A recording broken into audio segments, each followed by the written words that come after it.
Bismillahirrahmanirrahim. Assalamualaikum warahmatullahi wabarakatuh. Waalaikumsalam. Yang saya hormati Bapak Kepala Sekolah SD Negeri Pelausan Pak Siswanda SPD. Yang saya hormati Bapak Ibu Guru SD Negeri Pelausan. Alhamdulillahirrahmanirrahim. Wassalamualaikum warahmatullahi wabarakatuh.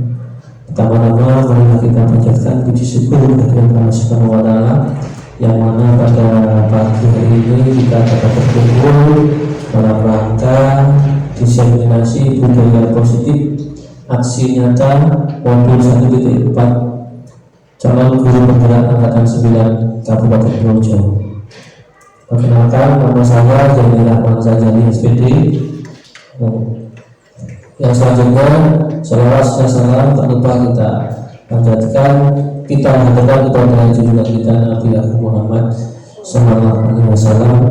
Semoga kita mendapatkan salawatnya di dan akhirat, amin ya rabbal alamin. Memasuki acara yang pertama, yaitu diseminasi aksi nyata modul 1.4. Saya sambil berdiri Bapak Ibu.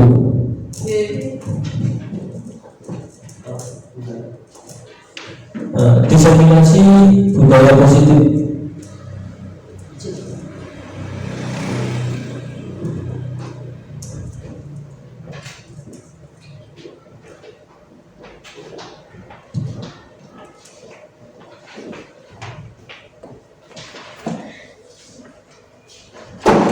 Sebelum masuk ke materi, ada pertanyaan pemantik.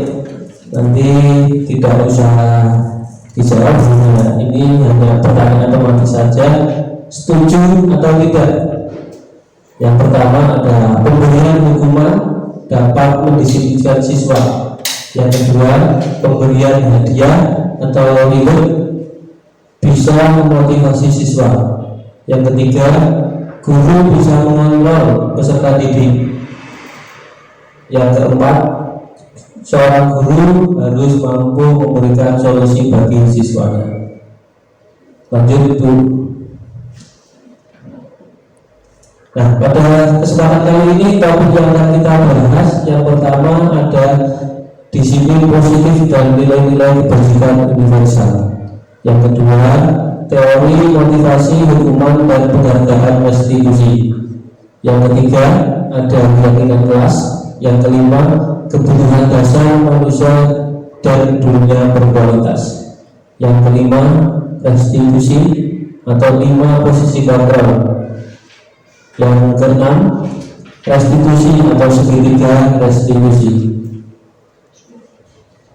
Kita masuk yang pertama, yaitu disiplin positif dan nilai-nilai kebajikan universal, perubahan paradigma belajar. Teori kontrol ini menurut Dr. William Glasser, ya. Ilusi guru mengontrol murid, ya. Yang kedua, ilusi bahwa semua penguatan positif efektif dan bermanfaat. Ilusi bahwa kritik dan membuat orang merasa bersalah dapat menguatkan karakter. Yang keempat, ilusi bahwa orang dewasa memiliki hak untuk memaksa. Makna kata disiplin. Seorang yang memiliki disiplin diri berarti mereka bisa bertanggung jawab terhadap apa yang dilakukan, ya, karena mereka mendasarkan tindakan mereka pada nilai-nilai kebajikan universal. Dalam hal ini Ki Hajar Dewantara menyatakan pertanggungjawaban atau Vera dari Jabar, apa ini artinya ya? Nah, itulah selalu menjadi sisinya hak atau kewajiban dari seorang yang pegang kekuasaan atau pimpinan dalam umumnya. Adapun artinya tidak lain ialah orang tadi harus bertanggung jawab mempertanggungjawabkan dirinya serta terjadinya laku diri dari segala hak dan kewajibannya. Kita diantara pemikiran konsep keteladanan sikap merdeka cetakan kelima volume 13 halaman 469. Makna nilai-nilai kebajikan. Nilai-nilai kebajikan adalah sifat-sifat positif manusia yang merupakan tujuan mulia yang ingin dicapai di setiap individu. Seperti yang telah dikemukakan oleh Dr. William Glaser pada teori kontrol 1984 menyatakan bahwa setiap perbuatan memiliki suatu tujuan.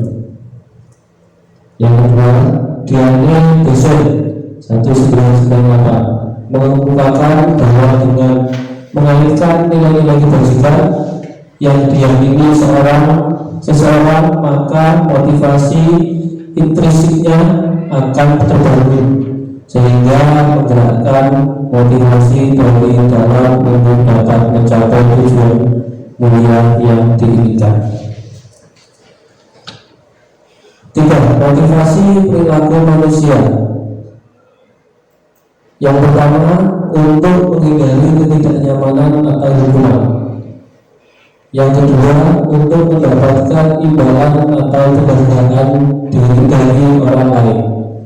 Yang ketiga, untuk menjadi orang yang mereka inginkan dan menghargai diri sendiri dan nilai-nilai mereka yang mereka percaya. Kebutuhan dasar manusia. 5 kebutuhan dasar manusia. Kebutuhan untuk bertahan hidup, survival. Yang kedua, kasih sayang dan rasa diterima. Yang ketiga, kesenangan. Yang keempat, kebebasan. Dan yang kelima, penguasaan.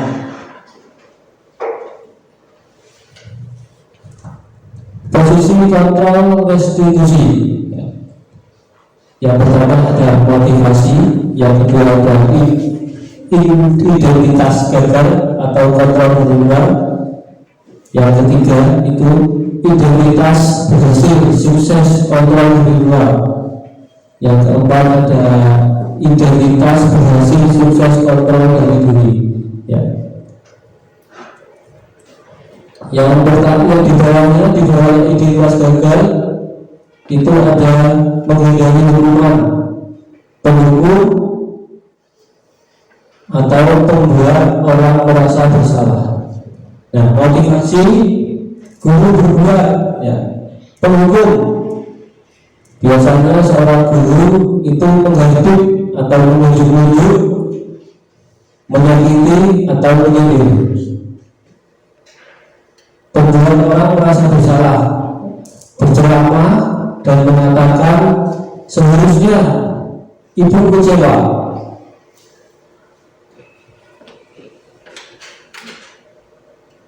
Kemudian di bawahnya tadi guru berbuat, yang di bawahnya guru berkata.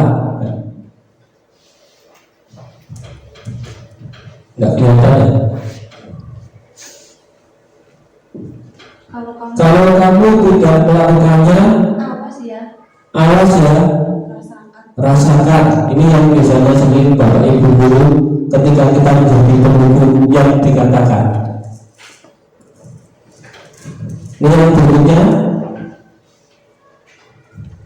setelah tadi guru berkata, ini apa Bu? Tidak terlihat.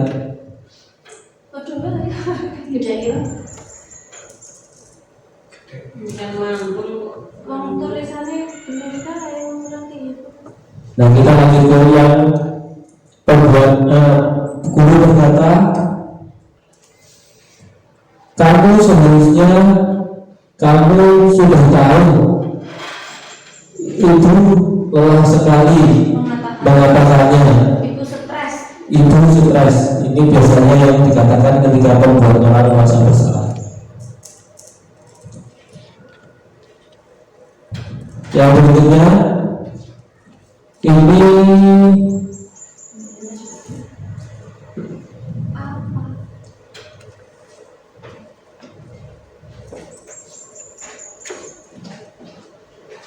Coba dilihat slide berikut sebelumnya. Terus sebelumnya tadi ada lagi sebelumnya. Slide sebelumnya.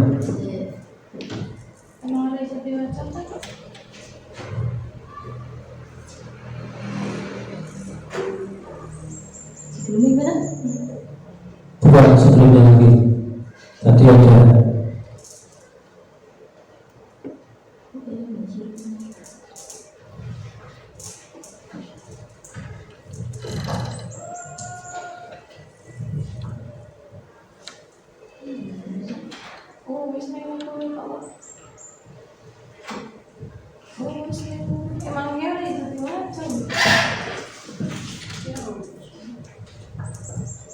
Dan kita lanjut aja di berkata, mungkin ya. Di sini penghubungnya adalah memberontak, menyalahkan orang lain, berbohong. Ya, ini penghubungnya. Kemudian membuat orang merasa bersalah, menyembunyikan, menyangkal, berbohong. Kaitan dengan dunia berkualitas, murid meletakkan guru di luar dunia berkualitas. Ya. Murid meletakkan guru di dalam dunia berkualitas. Murid berkata, biarkan saja, nanti juga marah-marah lagi. Kemudian membuat orang merasa bersalah, yaitu maafkan saya. Ini yang berikutnya, yang terakhir, dampak pada murid, yaitu mengulangi kesalahan penghubung yang membuat orang merasa bersalah, merasa rendah diri. Kemudian identitas berhasil sukses, kontrol dari luar,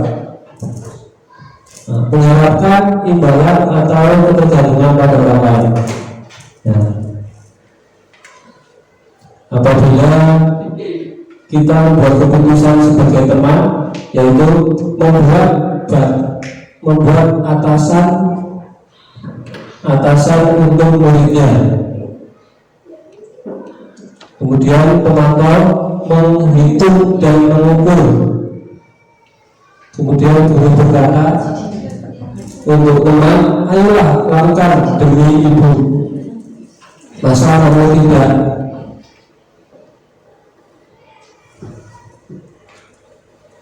Masa kamu tidak apa itu?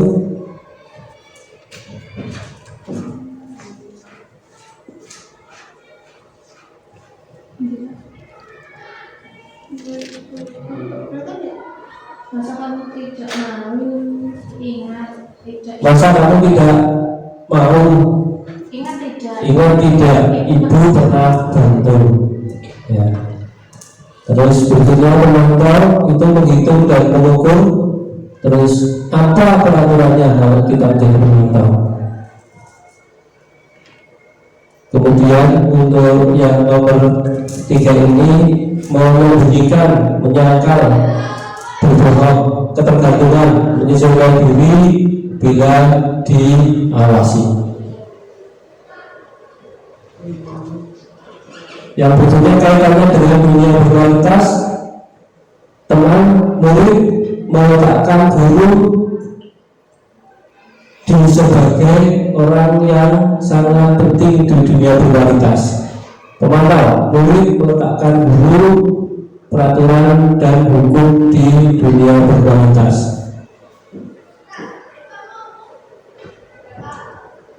Kemudian yang murid berkata, ya, saya pikir bapak, ibu, teman saya ternyata begitu. Kemudian pemantau, berapa banyak bintang yang saya harus peroleh, berapa hukuman yang harus saya tulis. Dunia dampaknya pada murid, dampak pada murid, ya, dampak pada murid lemah, tidak mandiri, tergantung, menitik beratkan pada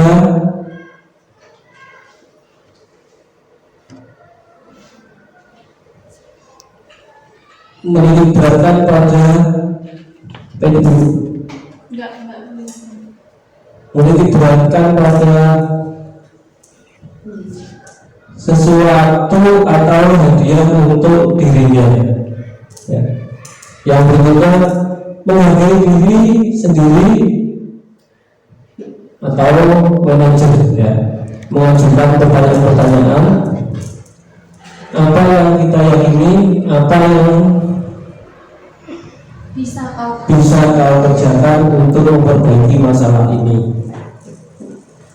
Murid menguatkan pribadi, murid meletakkan dirinya sebagai individu yang positif dalam dunia berkualitas. Bagaimana caranya saya bisa memperbaiki keadaan? Mengevaluasi diri, bagaimana cara memperbaiki diri. Nah, yang tadi. Nah, posisi kontrol restitusi, ya. Diklik kita ke video. Ya. Ini ketika kita sebagai posisi penghukum.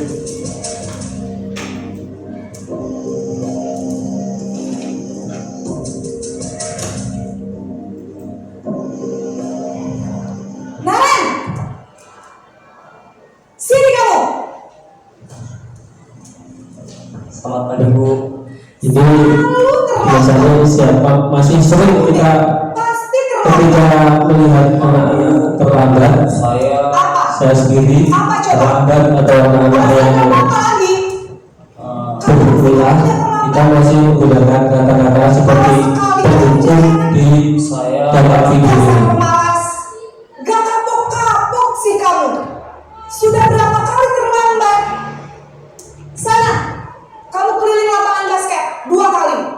Kenapa saya harus keliling lapangan basket Bu? Kenapa? Kamu melawan ibu. Nah, dari video ini terlihat sekali bahwa orang dewasa itu apa tadi di keliling lapangan basket menunjukkan biar kapok. Cepat pergi sana ke lapangan basket. akan menunjukkan apa ya? Powernya, betul ya, menunjukkan powernya. Lanjut. Nah, posisi penghukum. Nah, biasanya kita menggunakan nada suara tinggi, bahasa tubuh, mata melotot, dan jari menunjuk-nunjuk menghardik. Dampak pada murid, kemungkinan murid marah dan dendam atau bersifat agresif. Bisa jadi sesudah kembali duduk, murid tersebut akan mencoret-coret bukunya atau meja tulisnya lebih buruk lagi. Sepulang sekolah, murid melihat motor atau mobil bapak ibu guru dan akan menggores kendaraan tersebut dengan paku. Ini mungkin dampak yang mungkin bisa terjadi, tapi kalau di SD saya mungkin tidak. Nah, kita lanjut posisi kontrol restitusi yang kedua. Diklik. Nah, ini membuat posisi pembuat merasa bersalah.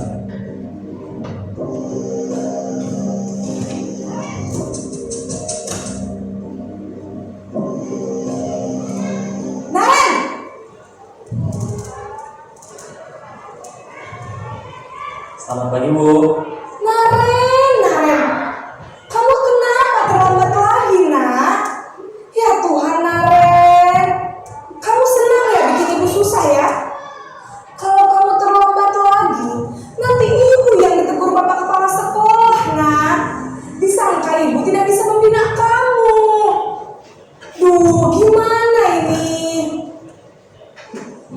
Maaf Bu. Duh Gusti Naren, Kamu suka ya kalau ibu ditegur bapak kepala sekolah? Terus, sekarang ibu harus tulis apa yang di buku absen? Ini kamu sudah sering terlambat loh. Ibu harus apa coba? Maaf Bu, maaf sekali. Ya sudah, lain kali jangan bikin ibu susah lagi ya nak ya. Ibu tidak akan kuat lagi kalau kamu begini terus.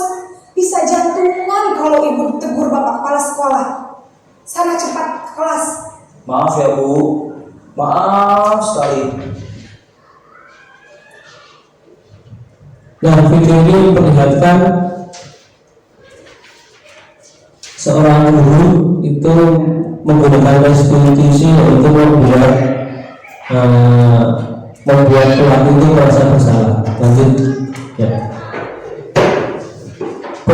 Pada posisi ini biasanya guru akan bersuara lebih lembut, membuat rasa bersalah akan menggunakan keheningan yang membuat orang lain merasa tidak nyaman, bersalah atau rendah diri. Dampak pada murid akan merasa bersalah telah mengecewakan ibu atau bapak gurunya. Murid akan merasa menjadi orang yang gagal dan tidak sanggup membahagiakan orang lain. Kadang-kala sikap seperti ini lebih berbahaya dari sikap penunduk karena emosi akan bertambah rapat di dalam murid menahan perasaan. Nah, kita lanjut ke posisi kontrol yang ketiga. Posisi kontrol sebagai teman atau sebagai seorang teman. Nah,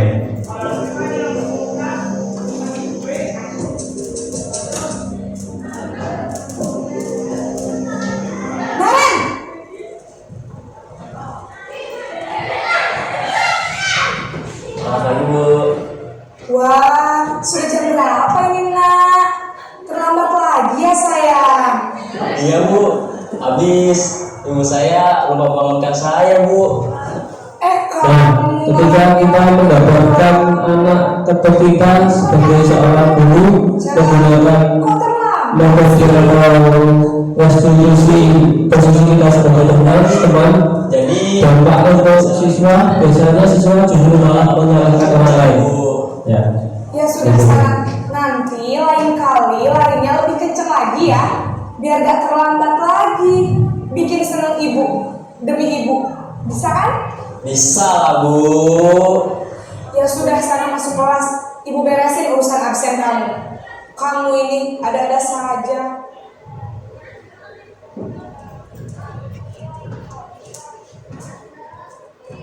Nah, dari posisi teman, guru pada posisi ini tidak akan menyakiti murid, namun akan tetap berupaya mengontrol murid melalui persuasi. Posisi teman pada guru bisa negatif ataupun positif. Positif di sini berupa hubungan baik yang terjalin antara guru dan murid.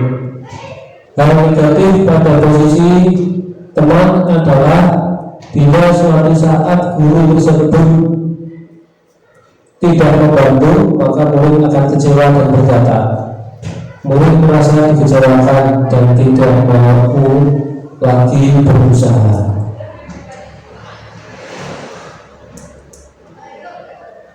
Dampak bagi muridnya, murid akan merasa senang dan akrab dengan guru. Ini termasuk dampak yang positif. Hanya saja di sisi negatif, murid menjadi tergantung pada guru tersebut bila ada masalah. Dia merasa bisa mengandalkan guru tersebut untuk membantunya. Nah, ini dampak negatifnya.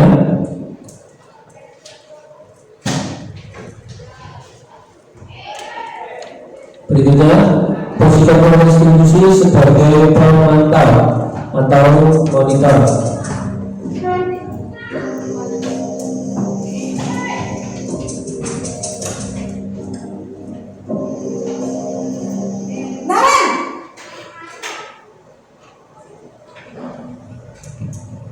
Selamat pagi Bu. Naren, apa peraturan sekolah kita tentang jam berapa kita harus masuk sekolah, nak? Kita harus di sekolah jam 7 Bu. Iya betul, sekarang sudah jam 7.20. Naren sudah tahu konsekuensinya jika terlambat hadir. Paham Bu, saya harus tinggal kelas pas jam istirahat selama 20 menit. Iya benar, konsekuensinya demikian. Jadi nanti jam 9.30 pas istirahat, kamu harus tinggal di kelas, kerjakan tugas tambahan untuk ketertinggalan kamu, ya? Baik Bu.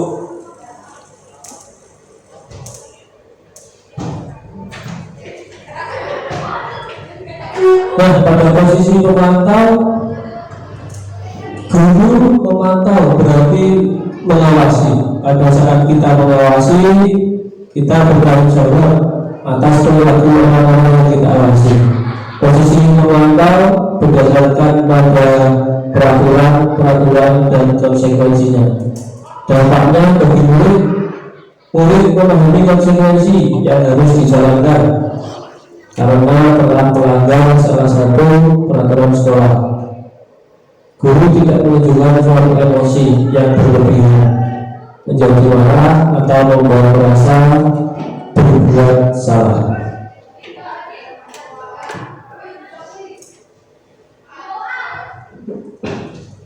Berikutnya, posisi kontrol yang klasik adalah sebagai manajer.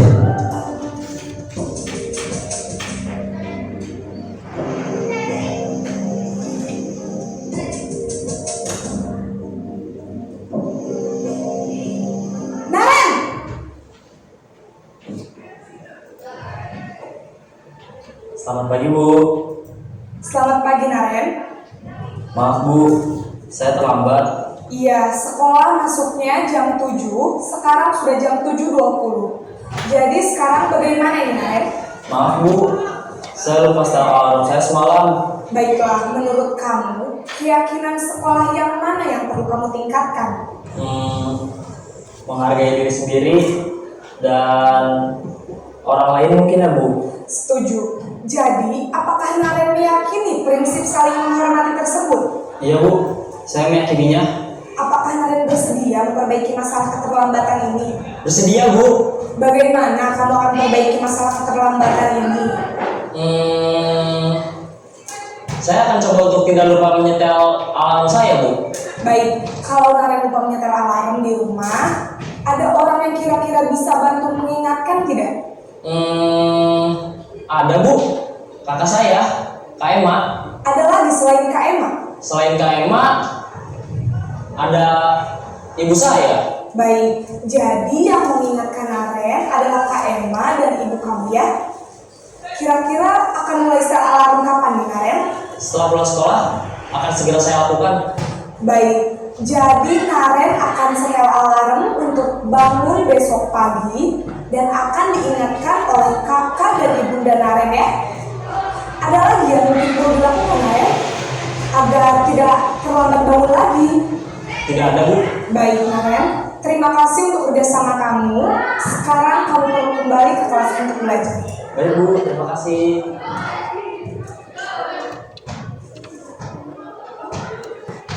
Nah, di posisi kontra atau posisi kontrol, kita sebagai posisi manajer, posisi terakhir yaitu manajer adalah posisi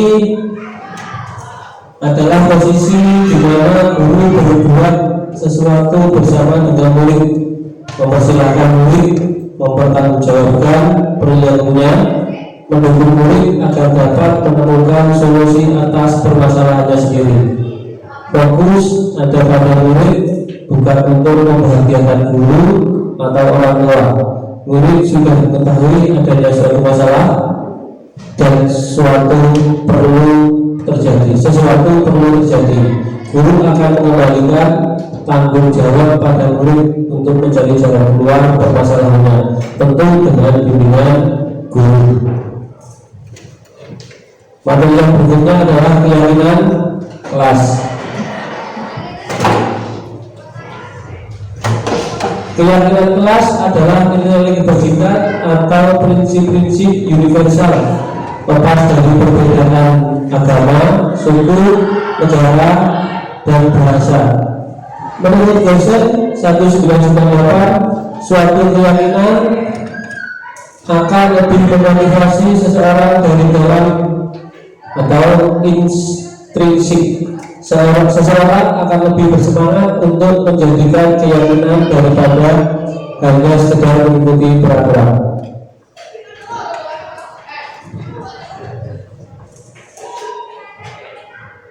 Mengapa keyakinan kelas?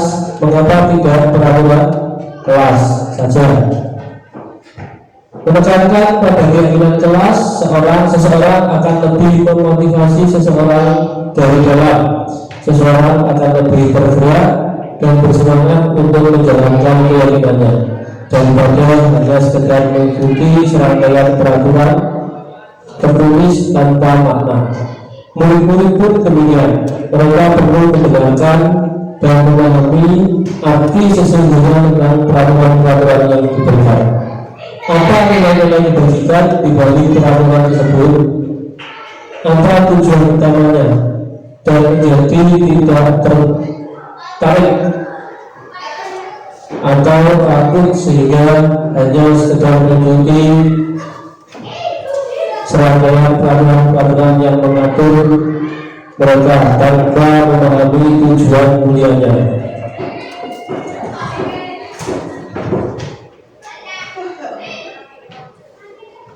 Yang pertama, selalu bersikap positif. Yang kedua, senantiasa menjadi diri terbaik, percaya dan menghormati orang lain serta barang miliknya. Yang keempat, berkomitmen terhadap setiap tugas, senantiasa membantu. Pertanyaan reflektif. Irfan kurang menguasai pelajaran matematika sehingga pada saat pelajaran tersebut berlangsung dia lebih banyak terdiam diri atau menggambar di buku pelajarannya. Pada saat guru matematikanya Pak Seno menanyakan pertanyaan, Irfan menjadi duduk dan tak sengaja menjatuhkan tasnya dari kursi serta tiba-tiba menjadi gagap pada saat berupaya menjawab. Seluruh kelas pun tertawa melihat perilaku Irfan yang bicara tergagap dan terkejut tersebut. Pak Seno pada saat itu membiarkan teman-teman Irfan menertawakan Irfan yang tergagap dan malu luar biasa, dan malahan minta Irfan untuk maju ke depan dan berdiri di depan kelas sambil menunjuk hidungnya karena tidak bisa menjawab pertanyaan Pak Seno. Kelas makin gaduh dan anak-anak pun tertawa melihat di depan kelas memegang ujung hidungnya. Apakah Anda setuju dengan tindakan Pak Seno terhadap Irfan? Mengapa? Yang kedua, menurut Anda tindakan Pak Seno terhadap Irfan adalah sebuah hukuman atau konsekuensinya? Nanti Bapak Ibu bisa merefleksikan dua pertanyaan tersebut. Yang pertama, apakah Anda setuju dengan tindakan Pak Seno terhadap Irfan? Mengapa? Yang kedua, menurut Anda tindakan Pak Seno terhadap Irfan adalah sebuah hukuman atau konsekuensinya? Mungkin bisa yang mau menjawab, mungkin Ibu, tentang dua pertanyaan tersebut tadi di dalamnya ya, Irfan tidak bisa menjawab dan ditertawakan oleh teman-temannya. Namun Pak Seno sebagai guru melihat Irfan tersebut gugup bahkan gagal tidak bisa menjawab, masih disuruh maju ke depan ya, sambil menunjuk hidungnya karena tidak bisa menjawab pertanyaan Pak Seno. Kelas pun menjadi gaduh dan anak-anak pun tertawa melihat Irfan di depan kelas memegang ujung hidungnya. Dan itu yang terjadi di pertanyaan reflektif. Ada dua pertanyaan. Pertanyaan yang pertama, apakah Anda setuju dengan tindakan Pak Seno terhadap Irfan? Mengapa?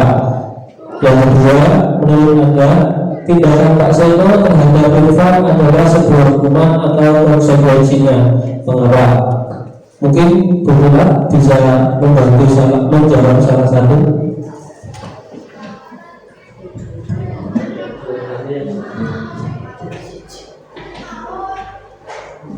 Ya, terima kasih. Menurut saya tindakan Pak Seno kurang tepat karena ketika anak maju ke depan dengan posisi belum paham, dia akan satu tadi merasa gugup. Kedua, meskipun dia posisinya bisa, tapi ketika gugup pasti akan mempengaruhi apa yang akan dia katakan, apa yang dia sampaikan dengan pertanyaan yang diberikan oleh Pak Seno. Kegugupan anak tersebut sehingga akan mempengaruhi kondisi kelas yang tadi terbukti bahwa kemudian teman-temannya menertawakan. Menurut saya seharusnya Pak Seno tidak kemudian memaksa Irfan untuk melakukan sesuatu yang dia belum bisa lakukan. Yang kedua, menurut saya Pak Seno seharusnya memberikan penjelasan kepada teman yang lain bahwasanya ketika teman-teman yang tadi tertawa kemudian membuat kelas gaduh berada pada posisi Irfan pada saat itu, apa yang teman-teman akan rasakan. Jadi penghargaan terhadap teman yang lain harus juga disampaikan kepada Pak Seno. Menurut saya Pak Seno pada posisi ini adalah posisi penghukuman. Begitu mungkin teman-teman. Terima kasih. Monggo yang lain, ada yang mau jawab?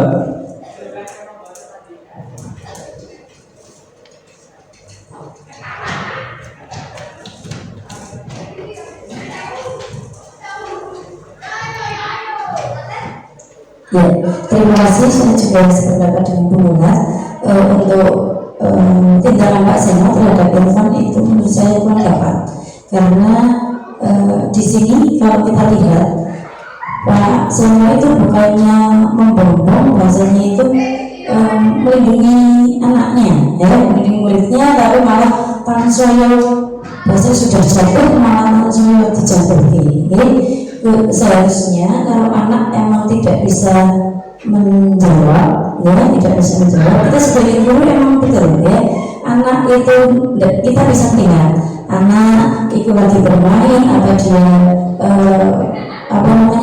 konsentrasi dengan pelajaran atau tidak, itu kita sudah bisa melihat. Itu sebenarnya kenapa Pak Seno itu langsung bertanya, karena Pak Seno juga tahu kalau dia itu emang tidak tidak konsentrasi, ya, tidak konsentrasi. Bahasanya itu dia lebih konsentrasi, tapi menurut saya ternyata salah, ya.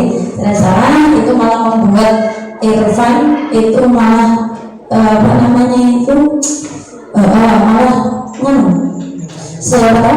seperti kan justru malah mangkat, ya. Kita seperti itu malah mangkat karena kan diisi, ya, lalu dihukum atau di depan, ya, dihukum di depan, isi negara konconnya sesuai orang mangkat mana, ya, karena tugas kita sebagai guru seharusnya itu menuntun, ya, biar dia bisa menerima pelajaran dari kita, bukannya malah kita minta bocah, ya, minta bocah bahasanya ini menjatuhkan, ya, menjatuhkan muridnya. Menurut saya seperti itu. Ya, yang kedua, menurut Anda tindakan Pak Seno terhadap Irfan adalah sebuah hukuman atau sanksi? Menurut saya ini juga hukuman, ya, hukuman juga konsekuensi.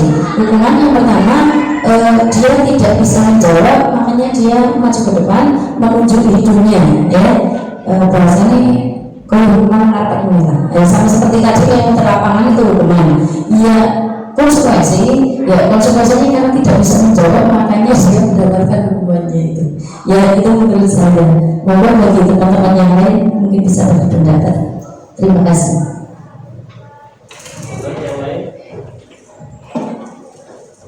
Loh?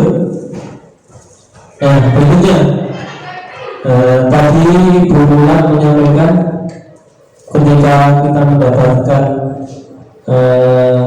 si Irfan itu tidak bisa menjawab, kalau tadi kan di pernyataannya itu si Irfan itu memang kurang menguasai matematika, sehingga dia lebih banyak terdiam ketika sedang pelajaran matematika. Nah, itu.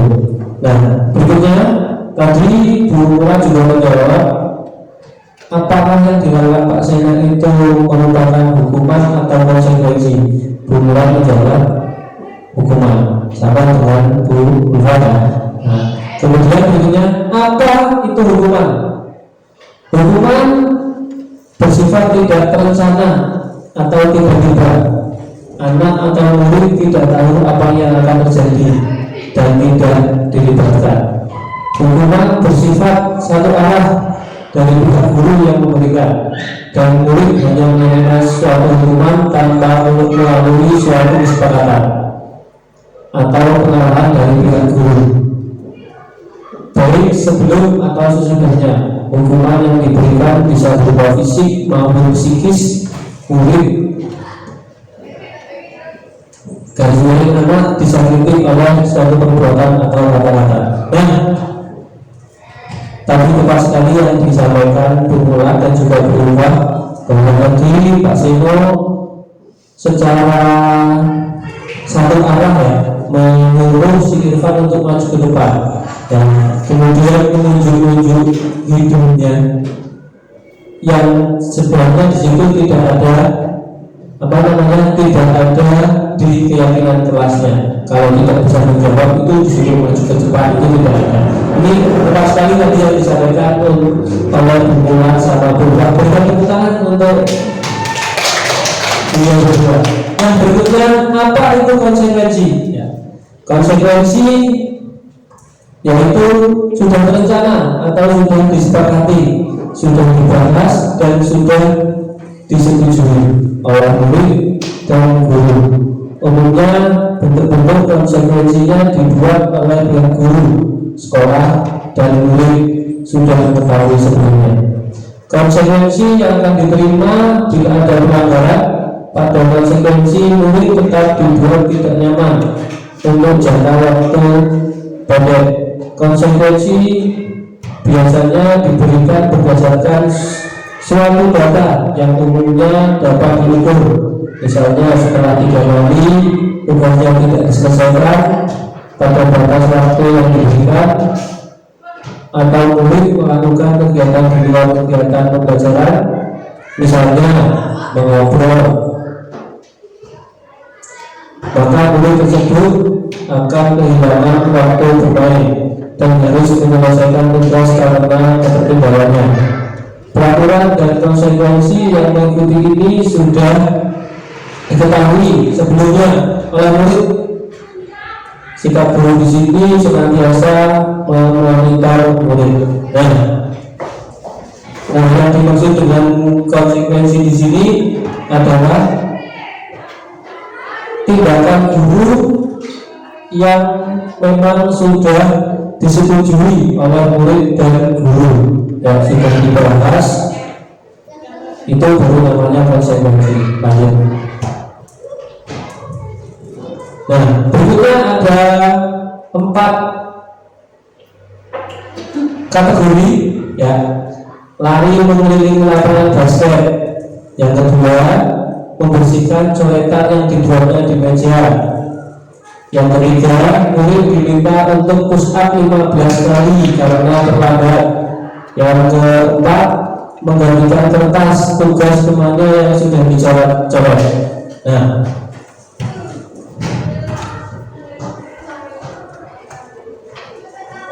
Nah, lari mengelilingi lapangan basket 2 kali itu termasuk hukuman. Membersihkan coretan yang dibuatnya di meja itu konsekuensinya. Ketika sudah harus duduk karena mencoret meja, konsekuensinya harus membersihkan. Murid diminta untuk push up 15 kali karena terlambat, itu hukuman. Yang kemudian, menggantikan kertas tugas temannya yang sudah dicoret-coret, itu juga konsekuensi. Apa yang berikutnya? Restitusi. Apa itu restitusi? Restitusi adalah proses menciptakan kondisi bagi murid untuk memperbaiki kesalahannya mereka, sehingga mereka bisa kembali pada kelompok mereka dengan karakter yang lebih kuat. Ini disampaikan oleh Gerson 2004. Restitusi juga merupakan proses kolaboratif yang mengajarkan murid untuk mencari solusi untuk masalah mereka dan membantu murid berpikir tentang orang seperti apa yang mereka inginkan dan bagaimana mereka harus memperlakukan orang lain. Johnson 1996. Yang berikutnya, segitiga restitusi. Segitiga restitusi adalah suatu proses dialog yang dijalankan oleh guru atau orang tua agar dapat menghasilkan murid yang mandiri dan bertanggung jawab. Segitiga restitusi, ya, yang pertama itu adalah validasi tindakan yang salah. Yang kedua, menstabilkan identitas. Yang ketiga, menanyakan keyakinan. Lanjut. Proses tiga tahapan tersebut didasarkan pada prinsip-prinsip utama dari teori kontrol, yaitu langkah yang pertama adalah menstabilkan identitas. Teori kontrol adalah kita semua akan melakukan hal terbaik yang bisa kita lakukan. Yang kedua, validasi tindakan yang salah. Semua perilaku memiliki alasan. Yang ketiga, menanyakan keyakinan self belief, atau kita semua memiliki motivasi internal. Tentu dalam penerapan program disiplin positif, hendaknya guru memiliki standar kepribadian profesional dan sosial yang dimiliki yang baik, di mana guru mampu merefleksi dirinya dalam posisi kontrol saat ini, bagaimana perjalanan dirinya sebagai manajer yang menuntun murid-murid menjadi insan mandiri, merdeka dan bertanggung jawab. Standar nasional pendidikan. Nah, sebelum penutup ini, dari materi tadi mungkin ada yang mau menambahkan. Kalau pertanyaan boleh, tapi jangan yang susah-susah, ya. Baru itu mungkin tentang restitusi, atau mungkin yang bagian yang pertama.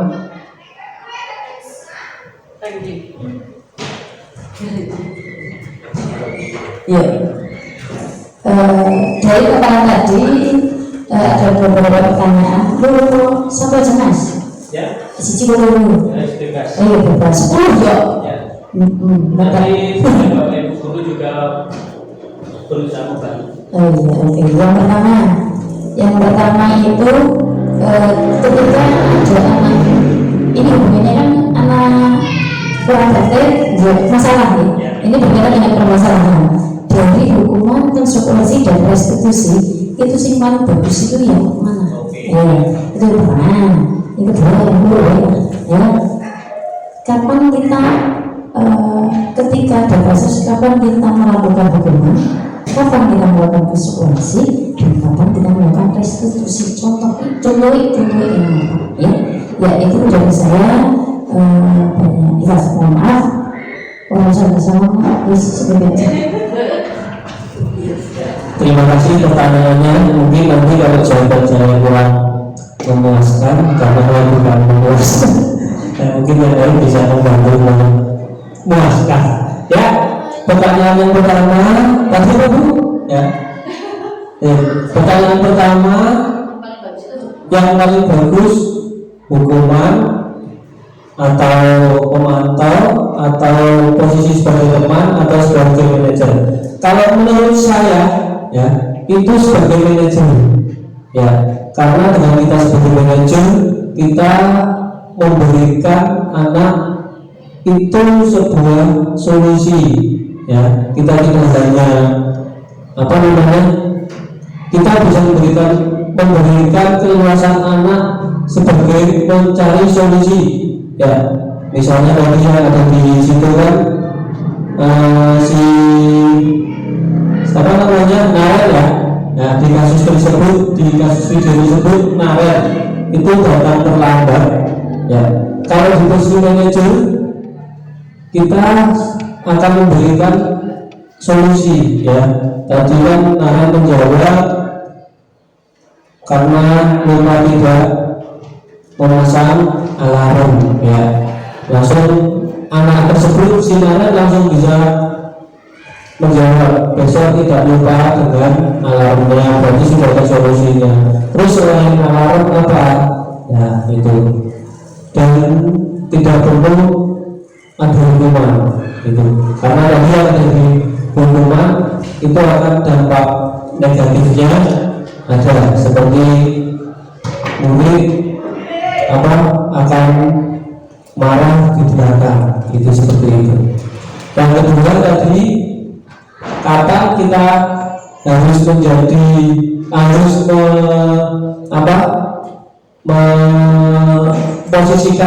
memposisikan sebagai apa, memberikan restitusi hukuman atau teman. Kalau menurut saya lebih cenderung melihat dulu apa permasalahannya itu. Kemudian kita mungkin juga harus memberikan hukuman.